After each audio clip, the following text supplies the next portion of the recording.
Welcome to Someone Talks, the official podcast of the National D-Day Memorial, where leading experts spill all the secrets of the Second World War. With your host, Dr. John C. McManus. Greetings. Welcome to Someone Talked. I'm your host, Dr. John C. McManus from Missouri S&T. Alongside, as always, are my dear buddies. I'll call them buddies this time. It's just varying the terminology. And, of course, they're always my partners in crime from the National D-Day Memorial Foundation, and just wonderful people all the way around. April Cheek-Messier and John Long. And, as always, how are you? I think we're good. We are. Yeah. Busy month, but it's a great month to work for the National D-Day Memorial. That's right. We're very excited about this time of year, always, the ability to. 25 years. 25 years. The memorial has been open, and we commemorate that in just a few days with our 25th anniversary of the memorial, and very excited about that. And April was here at the very beginning. I was. Yeah. She was 4 years old. Yeah, right. She was a toddler at that point. I was toddling around.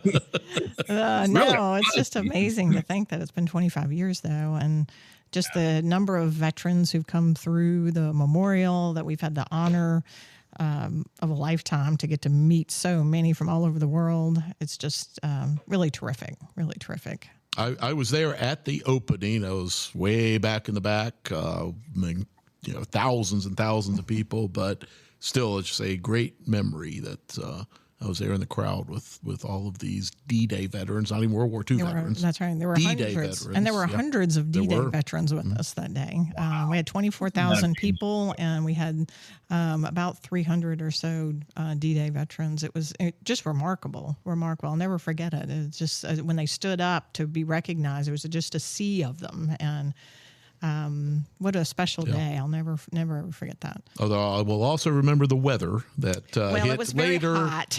It was hot, and then a storm hit. But we won't talk about that part. Yeah, but didn't dampen the occasion. Well, really, then not hot, but the storm, right? That's right. That's true. Well, storm hit the day before, and then at the end of the ceremony. Mm-hmm. That's right. But it was dedicated nonetheless, and 25 years later, we're still here. Still here.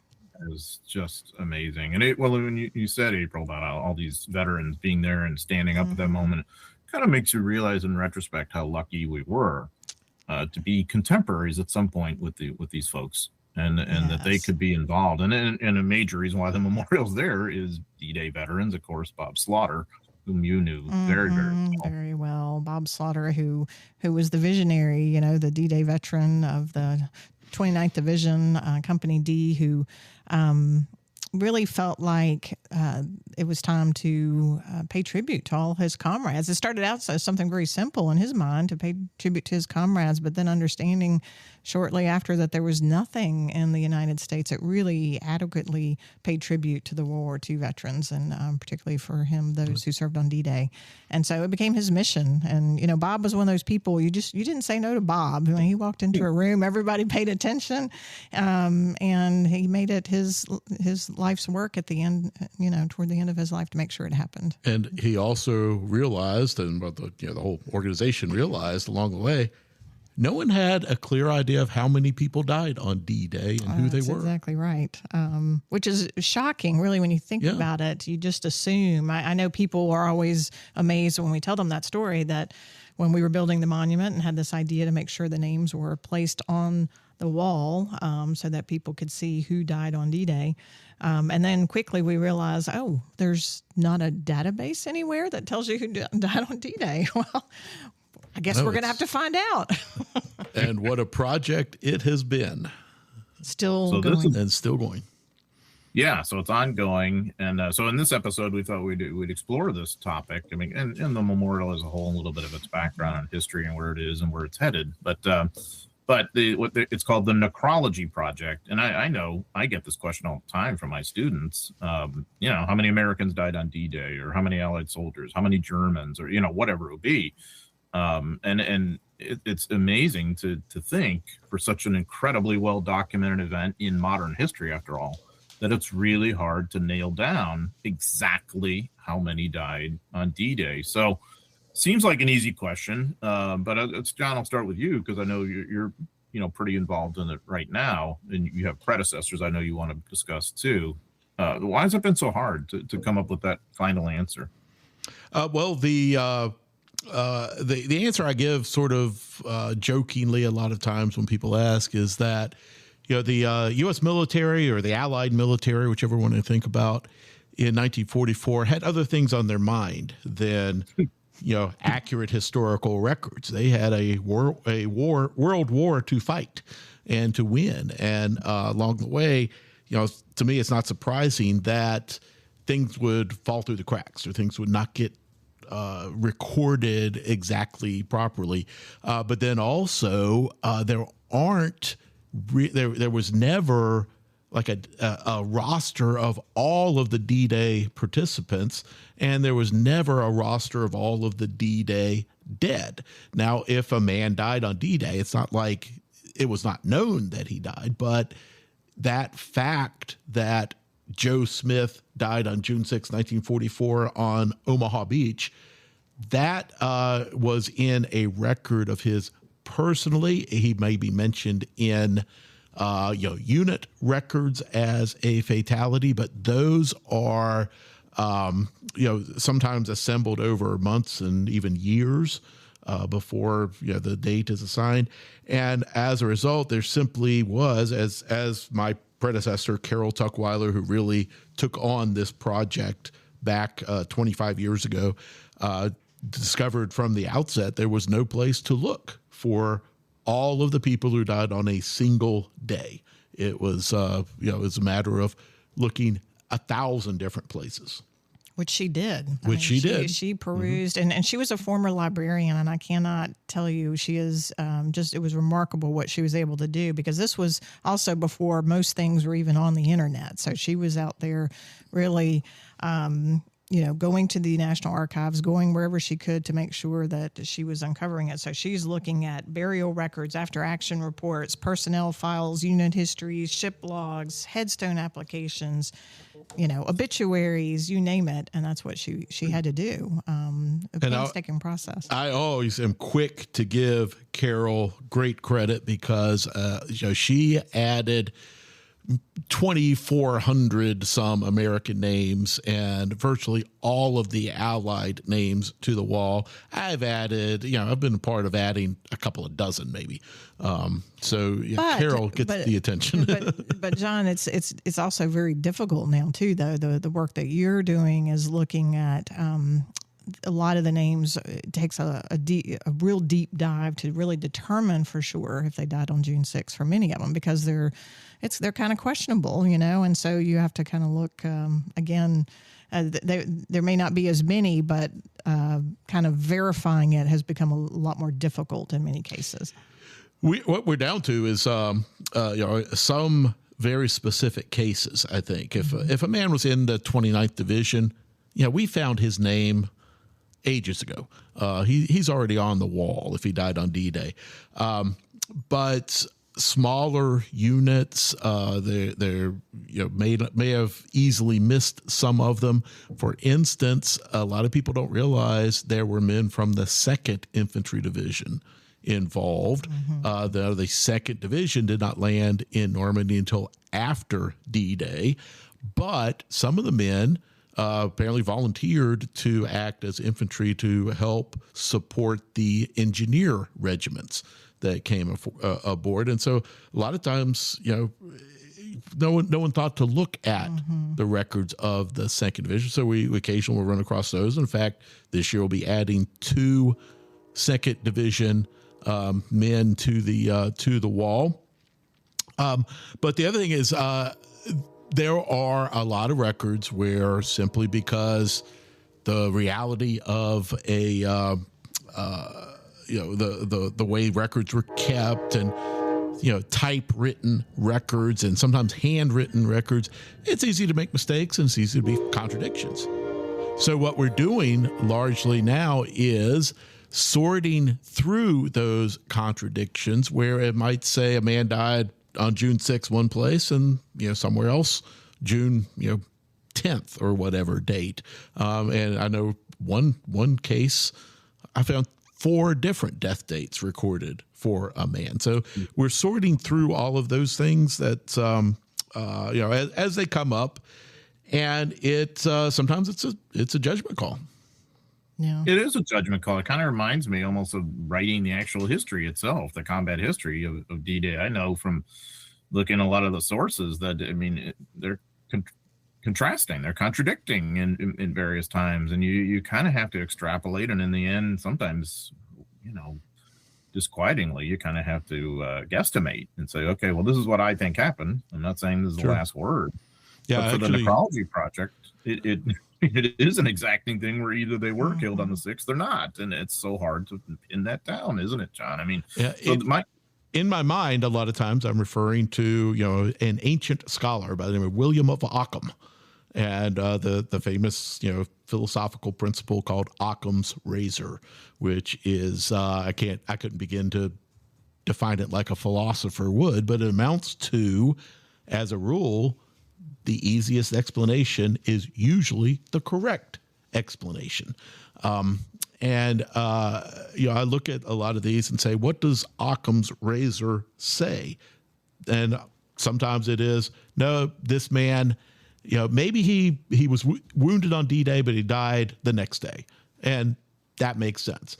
But others, it just makes a lot more sense that he died on D-Day. And even if the records contradict that in places, sometimes you just have to kind of make an assumption. In fact, you've got an example of that, a couple of airmen. We are adding a couple of names, as you said, to our wall this week. And this was a really fascinating story, too. And as you said, it was kind of a judgment call where we really had to just decide to go ahead and add them based on all the evidence that we have. But this was First Lieutenant William Roycraft of Minnesota, a pilot, and Tech Sergeant Martin Schumacher, Illinois, who was a crew chief. And they took off from Folkingham Airfield, England, at 11:30 on June the 5th to drop a stick of paratroopers of the 508th Parachute Infantry Regiment, 82nd Airborne. And after successfully deploying, they did successfully deploy their paratroopers, but afterwards the plane was lost near the west coast of the Cherbourg Peninsula with a loss of all 5 crew members. Now, 3 of the men, Robert Shipley, Walter Romney, and Roy Geyer, had a June 6th death date assigned and have been on our wall for years. But 2 men were excluded because for whatever reasons we can't really determine, they were assigned a death date of June 15th. Now, the IDPFs for Roycraft and Schumacher seemed to suggest a June 6th date was changed to this official date of June 15th, but no explanation was really provided for that. So in correspondence with Roycraft's father, a General Dunlap notes that the death date was changed to the 15th after the family had been notified, but again, gives no explanation. So it's really curious. So nowhere does any evidence appear that these 2 men were alive between June 6th and the 15th. And given that 3 other crew members who were assigned also had, they died on June the 6th, it seems improbable that anyone would have survived that crash. So our conclusion is that most likely this was an administrative error of some sort in the 1944 paperwork, and that Roycraft and Schumacher, deserve to be honored as D-Day losses. So that's, so some of them you do have to make these judgment calls. And that's, it's tough because you pour over what evidence you have, but a lot of times we find more and more too with some of these, there's not a lot of evidence to give you some direction there. It's the classic kind of thing. You look at all that information and you say, well, the folks who put that June 15th date, do they know more than I do or less than I do? Right. I mean, maybe it was a clerical error. It seems like a weird date to pull out of nowhere. June 16th might have made more sense in the sense of someone adding a 1 as they're typing. Right. 6, right. But where would that have? I don't know. They never give an explanation of why that is. And what it is, they were declared missing in action on June 6th, and the death date is assigned later on. But why the 15th? And the only thing I can think is, maybe their remains were recovered on the 15th, or maybe, someone just, whoever's typing this up, a clerk for the graves registration company. I don't know. They say they don't give explanations of these. But again, what is the most likely scenario that the plane crashed, 3 men died, 2 men survived for some reason till the 15th, but there's no hospital record for them. It makes most sense that everyone aboard that plane perished, that they were D-Day fatalities. Now, if they did happen to live until June 15th, of course, they're no less heroes than the names on the wall. But our goal is to honor the D-Day fallen. And so Schumacher and Roycraft will join their fellow crew members on the wall this month. And we're very pleased to be able to honor them that way. Absolutely. Yeah. I mean, it's so important. And I think that's why this work is, to me, it's the most important thing, one of the most important, but things that we do at the memorial, because to honor those who died, to really, I don't know, it's just a point of connection, especially for so many of the veterans. And I'll never forget, there's a great story that happened some years ago of one of our D-Day veterans who contacted us, and he was amazing. Clifford Goodall. I don't know, John, you remember? I did. I got Goodall, to meet Cliff a time or two. But he passed on now. But he's passed on. He died in 2021. But he served with the 7th Naval Beach Battalion on D-Day. He had an incredible story. He was a signalman. He would communicate ship to ship, and he was, loved the Navy. He had loved the Navy since he was a little kid. But anyway, he did go in on D-Day. One of his very good friends was killed in the 2nd wave. Cliff went in on the 3rd wave on D-Day. But he tells this amazing story that sometime after D-Day, they moved from their foxholes kind of to the top of a hill into a tent with some Army members of the 294th, kind of a joint assault signal company. And the location was next to an airstrip that had been built by the Army engineers on top of Omaha Beach. And to get there, they had to walk between 2 very narrow kind of yellow strips that had indicated, that mines had been removed in that area. And on one of the trips, he actually fell. He tripped. He fell. His Navy helmet rolls down towards the beach and outside of that little marked area. And he said what he did next was really dumb, even for an 18-year-old. That's what he would always say, is that he kind of carefully steps over to try to get his helmet, and he heard a click. And he said immediately he stepped out of the field. Now, for whatever reason, maybe that click, maybe it was a dud. He was very, very fortunate. It didn't go off. But he said at that moment he realized he was not going after his helmet anymore. Time to let that one go. He was going to let. I bet it was, and he was very, very, very fortunate. But so what he ended up doing is he went down to the beach. He found a helmet. And it was a helmet of someone who served in the 29th Division. He picked it up, and he ended up wearing that helmet for, 3 months after D-Day. And the helmet did have a name in it. It was Weaver. And he said he always wondered what happened to that soldier. He didn't know. He just knew he had his helmet. So you fast forward some years, he finds out that Weaver had actually been killed on the beach on D-Day. And then in 2009, he reached out to the memorial and came to the memorial, was actually our speaker for our event that year, and was able to go up to the wall. It was very, very touching, very moving. He went up to the wall where William Weaver's name was listed, and just kind of, I don't know, it was just a communing moment, where he just kind of touched the name on the wall. He held up his helmet, and it was just I don't know, incredibly touching. It meant so much to him to be able to do that, and it was like a tangible way to connect to Weaver at that moment. I'll never forget that. It was just very special. And they're linked only by the helmet. They weren't in the same unit. They didn't know each other. They're from different states.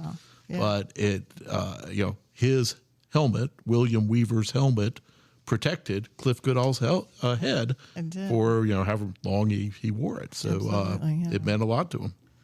So I think talk about an incident that really shows us the value of the memorial right there. I mean, for Cliff to have that moment, it wouldn't have been possible. Never would have happened if not for the memorial and for the work, obviously, the remarkable historical work done there, but the existence of the memorial too. It's very moving. I mean, that's right. Well, and it meant so much to him to be able to just have that moment and to recognize his loss and see that other people would see his name. It was extraordinarily touching. And he actually donated the helmet to the memorial. It's on display in our education building. That's right. Right now, as a matter of fact. That's right.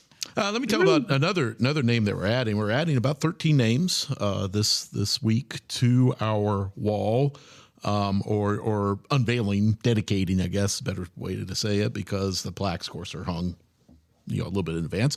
But this again is one that kind of tells the difficulty of the research sometimes, because this is a case where a man, it's long after D-Day before he is identified and given the June 6th death date. And, no one had ever looked that far out, for D-Day fatalities. You think they would be recorded, soon after June 6, 1944.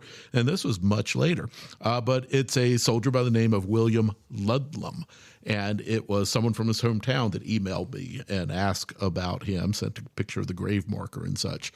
Now, what happened to William Ludlam is a little hard to reconstruct, of course, but what seemed to have happened is he was injured coming ashore on Utah Beach.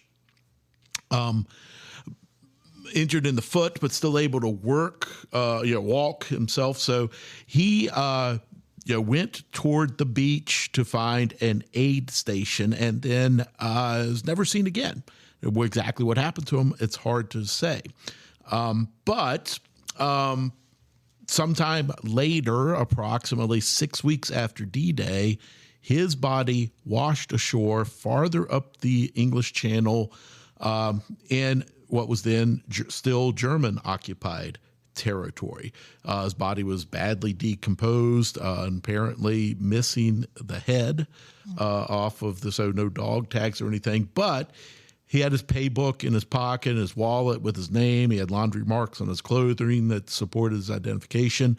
And the German authorities at the time, and Germany was actually pretty good about this sort of thing, they identified him, took careful notes, and then buried him, or actually French civilians are the ones who buried him, on July 17th in a grave that they marked Soldat William Ludlam, 17744. In other words, his name and the date of July 17th. So, it's not until a year later that his body is disinterred by American graves registration. He's reburied in a U.S. military cemetery, and a finding of death is issued, which presumed a death date of July 7th, 1944, 1945, and June 7th, 1945, which is a date that's often used for D-Day deaths because it's a year and a day later. So there was an investigation, into this body, and eventually he was given a death date in 1945, but it was presumably changed, again with no real explanation, to June 6th. So obviously, what you look at in these things is called the individual deceased personnel file, which is the record that the Army uses for the disposition of a man's remains. And they can be very interesting. A lot of information can be in there. They can also be very sparse on information and not answer the questions you want. But this one apparently recorded that his death date was corrected much after D-Day to June 6, 1944. And so, again, exactly what happened to him, we don't know. But was he, injured again and washed out to sea? Was he evacuated from the channel to a hospital ship and then lost at sea? We don't know. But it's all consistent with a death date of 1944 that no one had ever really looked at before, simply because it happened is recorded much later. So those again the kind of things that we have to look into. That's wild. So there's a lot to break down with that one. It is. So there's German controlled territory as of July 7th. This is post Cherbourg. You're talking up on the north on the Cotentin Peninsula? It's up toward the Dutch border. Is where he over washes there, shore. Way over there. Yeah, he washes miles and miles. Peninsula. Okay, so that puts him with the tides that are going east all across Normandy, across Calais too, I guess, huh? Yeah, and the Graves registration would even look at tide tables to determine does this, does it make sense that someone could wash that far? And usually they're looking at sailors or pilots who went down the channel, not necessarily soldiers who made it ashore. But for whatever reason, say he ended up in the channel and went miles and miles before he was discovered. And he's headless, so yes, some kind of ordinance had to have caused that. Oh, not necessarily. That could be just decomposition in the seawater. Could have accounted for that. Really? For his whole head to be gone? Yeah. I mean, if you think soaking a guy in salt water for that long, let's say it's kind of a gruesome story, kind of graphic in some of the details. But war is gruesome and graphic. That's for sure. That is really something. So again, he was just overlooked for a long time because of the records. Just it's a picture of how you have to look at so many different pieces of paper, or today, of course, more digital images. But he was overlooked for a long time, but now he is on our wall, and we can honor him. Mm-hmm. And is he buried in the Normandy American Cemetery today? No, his body was brought back to Alabama, and it's because of that. And he has a headstone. What's not an official military headstone, but a headstone that gives him the June 6, 1944 date. And it was someone from his hometown that emailed me a picture of it and said, why isn't this guy on your wall? And my answer was, well, I'm not sure. I'm gonna have to look into it. So he is now. And again, he's, if he died a week later, he's as much a hero as the D-Day fatalities, but he belongs on the wall at the National D-Day Memorial, and now he's there. Yeah, it brings to mind a question about the relevance of this, continuing relevance. So have you heard from families, family members of people who either were already on the wall from previous research or you have put on recently? Have you heard anything from families all these years later? Yes, I get emails a lot, and I'm the one that handles all these emails as they come in as a rule. But from people who say my great uncle or my grandfather or whatever is on your wall, they want to know more about his service. And a couple spring to mind because they were just in the past few months, I guess. There was a niece of a man. It was an airman who had been shot down and was buried in the United States, with the June 6, 1944 death date. But this niece, looking at Ancestry or someone, had come across a newspaper article that talked about him dying in a hospital on June 8th. And this man had been on our wall for years. So I said, well, I don't know. I'm going to have to look into that. And I started digging. And the case for him dying on June 6th was pretty solid. And so finally, she and I just concluded the newspaper article in 1944 was just in error. And I don't know. I hope that doesn't disillusion you. Occasionally, newspapers make mistakes too. No, really? But I was able to let her know, yes, your uncle did die on D-Day by the best evidence we have, and he is still honored here at the memorial. And another one I got was a man who was in the Normandy American Cemetery, just a tourist, and walking through, and he saw his last name on one of the crosses. And so he became very interested in who is this person, did a little genealogy research, found out that he was actually a cousin of his grandfather, maybe, I forget the exact relationship.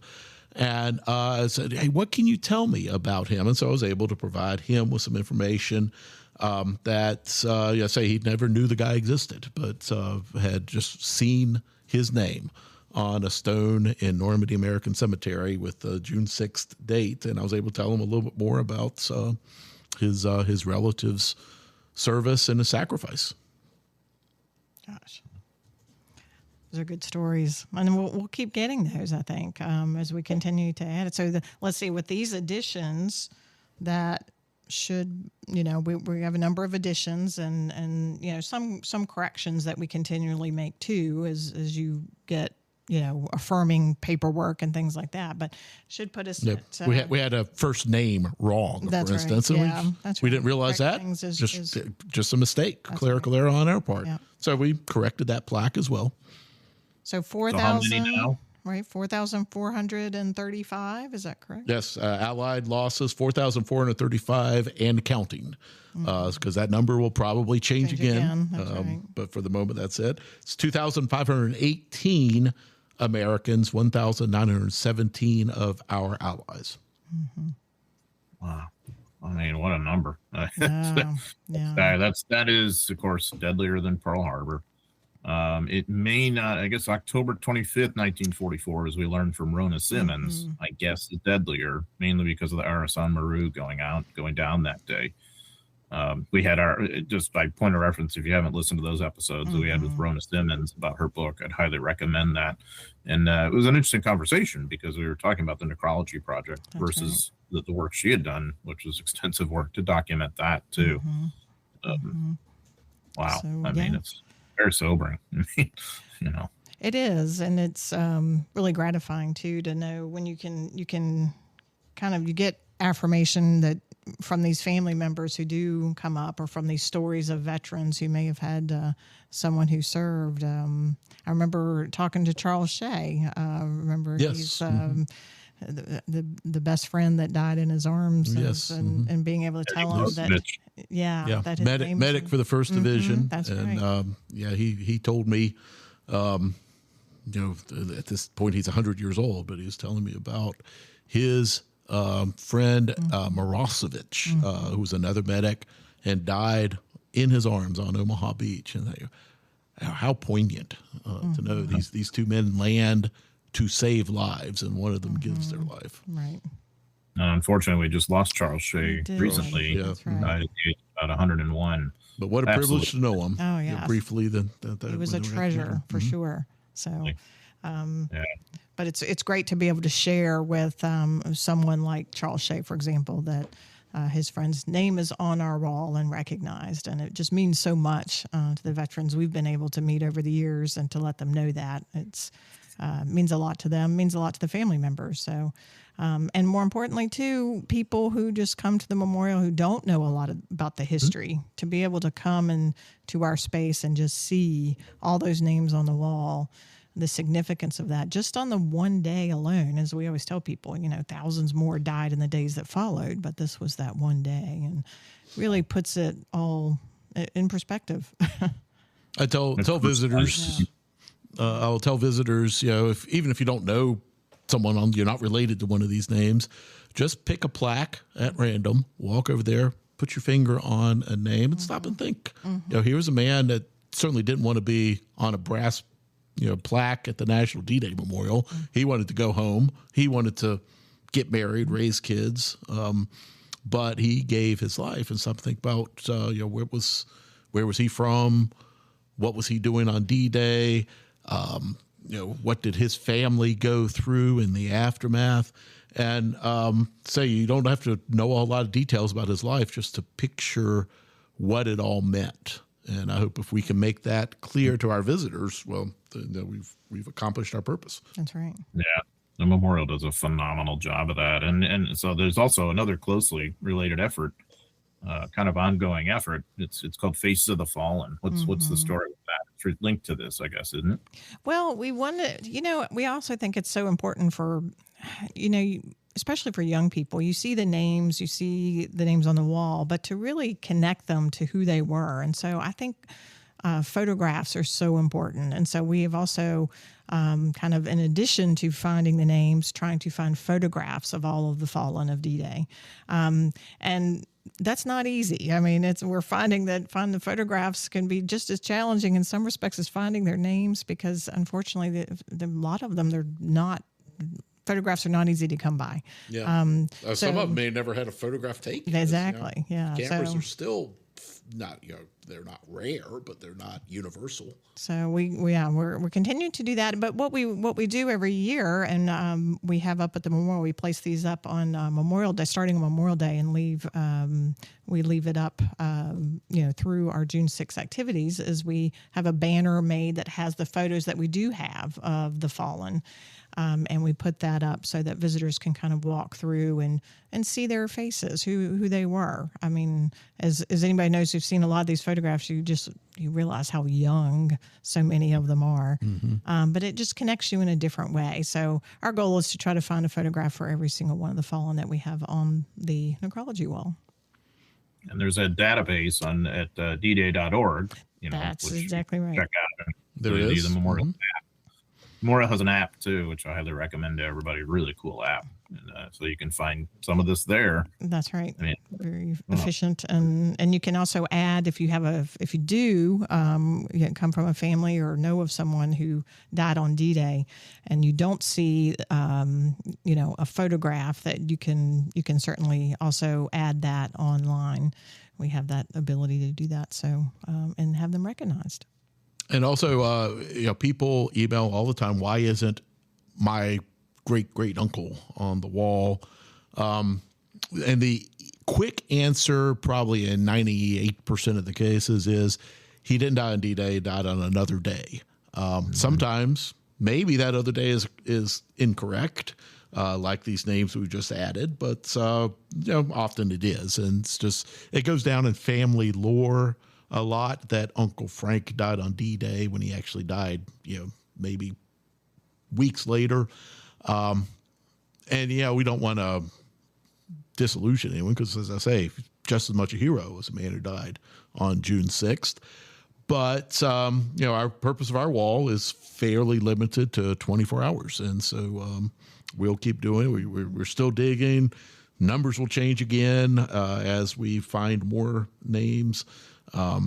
Assuming April lets me keep looking, because we have to pay for plaques every time we find a new name. But it's always it's very kind meaningful for us to be able to. It is, sure and it's why we're here. Done. Yeah. So and it's not too late for people who are thinking about coming out to see the wall for themselves. June the 6th, right around the corner here. So we hope people will come out to our big ceremony. It'll be very special as we dedicate the names. We have some special guests, including, speaking of those who served, Drew Dennis Dix will be with us. He's a decorated United States military veteran who received the Medal of Honor for his actions in Vietnam. He started out in the 82nd Airborne, but he was the first enlisted Special Forces soldier to receive the Medal of Honor. And he has an amazing story. So we're so excited to have him with us on June the 6th. So again, 11 a.m. ceremony. We hope people will come up and hear from him. We're going to dedicate our Medal of Honor plaque that day as well. So great opportunity to hear from a Medal of Honor recipient. And if you can't be with us June 6th, but you've never visited the memorial, I highly encourage you. The app is great. The database is great. Our videos, our live streams of the ceremonies are great, but you really have to see it in 3 dimensions and appreciate the sculpture, the many plaques, the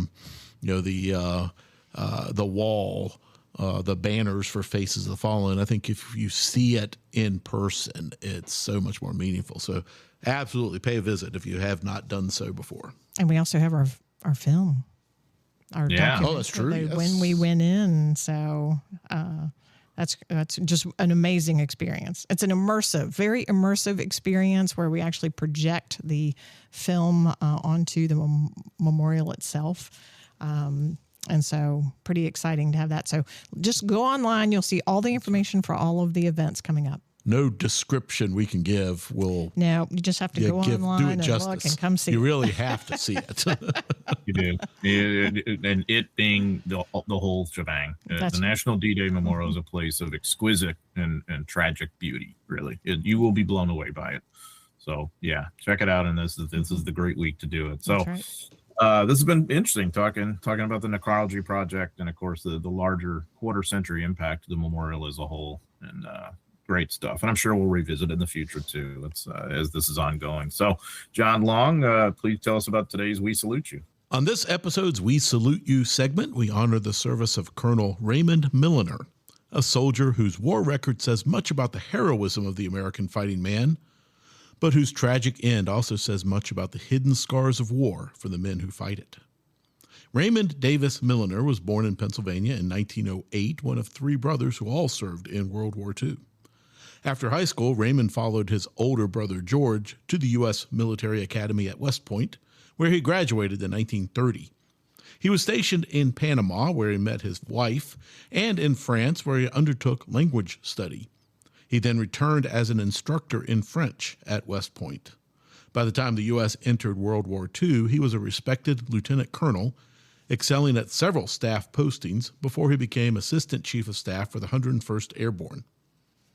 In England, he was instrumental in planning the paratroopers' mission on D-Day, but he himself was supposed to cross the channel in a glider when the invasion began. However, his glider drop was canceled, and the division informed Milliner that he would land by sea on Utah Beach, linking with the 101st soon afterwards. A brash young colonel didn't like that idea. He petitioned his commanding officers to allow him to jump with the paratroopers, even though he had never undergone jump training. Ray Milliner thus became one of the only Americans whose first parachute jump happened into combat on D-Day. Of course, chaos reigned that day. Missed drops were the rule, not the exception, and Milliner's was worse than most. His C-47 dropped his stick of paratroopers almost 15 miles off target, closer to the western side of the Cherbourg Peninsula than where the 101st was supposed to begin combat. Undeterred, Raymond Milliner decided to start the war where he landed. Gathering other misplaced paratroopers from various units, he took command of the impromptu force and led them east. Along the way, he ordered they would fight the Germans wherever they met them, even though they were well behind the lines. His leadership over the ensuing days, lost behind enemy lines, would merit him the Distinguished Service Cross. His citation describes his action well. Quote, Lieutenant Colonel Milliner assembled all the force in the immediate vicinity and started toward the designated assembly area to join the main force. En route, the party encountered heavy enemy resistance. Despite the intense enemy fire, Lieutenant Colonel Milliner repeatedly exposed himself in leading his men. Inspired by Lieutenant Colonel Milliner's personal bravery and leadership, his small force successfully assaulted 2 machine gun positions and destroyed 2 enemy tanks and 2 enemy half-track vehicles. The gallantry and superior leadership displayed by Lieutenant Colonel Milliner exemplify the highest traditions of the military force of the United States and reflect great credit upon himself, the 101st Airborne Division, and the United States Army. Reunited with his division days after D-Day, he resumed his duty, working tirelessly and acting as a French interpreter despite health problems that eventually led to his evacuation for several weeks.